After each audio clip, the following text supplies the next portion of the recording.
देखिए, वर्ली की जो लड़ाई है, दो राजकुमार और एक सामान्य महाराष्ट्र सैनिक, ऐसी लड़ाई है। एक के दादाजी बड़े थे, एक के पिताजी बड़े थे, लेकिन ग्राउंड पे काम क्या है? आज 20 साल से उसका रीडेवलपमेंट नहीं हुआ। कौन जिम्मेदार है? तो इतने सालों से शिवसेना का आमदार था।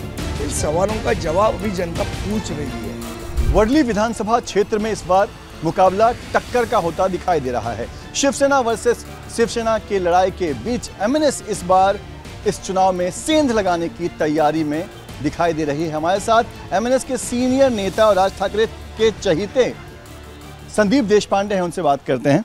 संदीप जी, क्या लग रहा है, इस बार वर्ली के सीट पर सबकी नज़र है। एक तरफ आदित्य ठाकरे, उसके बाद आप, और फिर मिलिंद देवरा का नाम भी अब जो है घोषित हो चुका है। देखिए, वर्ली की जो लड़ाई है वो दो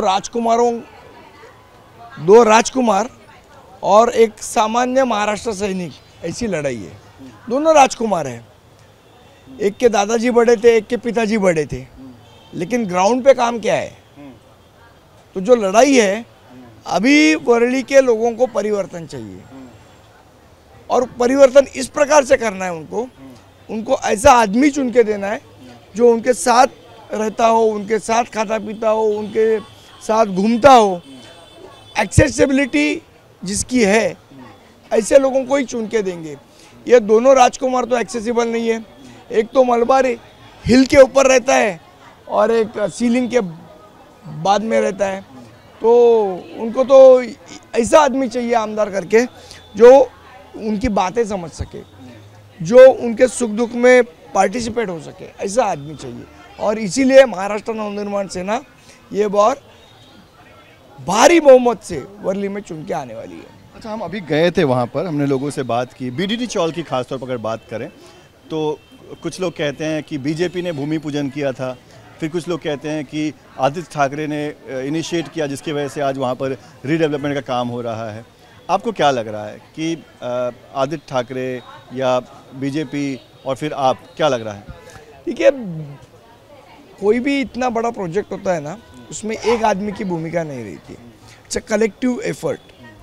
ये तो श्रेयवाद की लड़ाई तो चलती रहेगी कार्यकर्ताओं के बीच या नेताओं के बीच, लेकिन ये कलेक्टिव एफर्ट से हो रहा है। लेकिन अभी जो समस्या है, बीडीडी चाल में आप जाएंगे तो इतना उलझन भरी, ये किसी की पहले लॉटरी निकाली, किसी की सेकंड निकाली है, फिर सेकंड वाले को पहले में दिया है, फिर पहले वाले को, इतना उसमें गड़बड़ी हुई है कि लोग अभी परेशान हैं उससे। अच्छा, ये बताइए कि अब ये वर्ली जो है वीआईपी सीट बन गया है। एक तरफ आदित्य ठाकरे, मिलिंद देवरा, और एक तरफ आप तो वीआईपी नहीं है। तो अभी तो या आप भी वीआईपी हैं? मैं तो सामान्य आदमी हूँ। अभी आप मेरे को फ़ोन करके यहाँ आए, अब आदित्य ठाकरे को फ़ोन लगाओ, देखिए आपका उठाता है क्या फ़ोन, आपको मिलता है क्या? तो वीआईपी कौन हुआ? संदीप देशपांडे के क्या आदित्य ठाकरे? मिलिंद देवरा को लगाइए, देखिए उठाता है क्या फ़ोन आपका? वीआईपी कौन हुआ? लोगों को पता है, आपको भी पता है। ठीक है, ये लड़ाई बड़े लोगों के साथ मेरी हो रही है, लेकिन जनता मेरे साथ है। अच्छा, कुछ लोगों से हमने बात की, उन्होंने कहा कि वर्ली जो है वो शिवसेना का किला है, उसमें कोई सेंध नहीं लगा सकता, वहाँ पर सिर्फ आदित्य ठाकरे रहेंगे। ऐसे लोगों के लिए क्या जवाब है? ऐसा मुगलों को भी लगता था कि हमारा किला है, हमारे ऊपर कोई सेंध नहीं लगा सकता है, लेकिन कुछ गिने चुने अपने मावलों को लेकर शिवाजी महाराज ने किला सर किया था। तो उनको रहने दो अपने अपने ख्वाबों में, मेरी शुभेच्छा है उनको। देखिए, आदित्य ठाकरे वहाँ के आमदार अभी थे, मिलिंद देवरा जो हैं वो वहाँ से लोकसभा जीत चुके हैं। आपके क्या मुद्दे रहेंगे? क्यों आपको लगता है कि इस बार वर्ली की जनता को बदलाव करना चाहिए? बदलाव इसलिए करना चाहिए क्योंकि उनको एक्सेसिबल रहने वाला आमदार चाहिए, उनकी समस्या सुन सके, उसमें कुछ सोल्यूशन। अभी आप देखिए, इधर सामने ये प्रेम नगर की झोपड़पट्टी है, आज 20 साल से उसका रीडेवलपमेंट नहीं हुआ है। कौन जिम्मेदार है? आमदार ना। तो इतने सालों से शिवसेना का आमदार था, तो क्यों नहीं हुई डेवलपमेंट? यहाँ पे बाजू में गणपत का मार्ग पे पुरानी चॉल्स है, क्यों नहीं हुई डेवलपमेंट? हमारा जो मुंबई का जो मूल पुरुष है, हमारे कोली बांधव है, क्यों नहीं हुई डेवलपमेंट? इन सवालों का जवाब अभी जनता पूछ रही है और इसीलिए बदलाव चाहिए। अच्छा, एक आखिरी सवाल, इस बार एमएनएस के 2 ऐसे सीट्स हैं जहां पर सबकी नज़र है, पूरे महाराष्ट्र की नज़र है, पूरी इंडिया की नज़र है। एक अमित ठाकरे, राज ठाकरे के बेटे, और एक संदीप देशपांडे जो राज ठाकरे के सबसे भरोसे के इंसान हैं, जो आज तक राज ठाकरे के साथ खड़े हैं। आपको क्या लग रहा है कि दोनों सीट का क्या नतीजा होने वाला है? अरे दोनों सीट महाराष्ट्र नवनिर्माण सेना चुन के आएगी, दोनों ही नहीं। आप तो 2 सीट पे बोल रहे, बाकी सीटों पे आपका ध्यान नहीं है, इसलिए आपको मालूम नहीं है।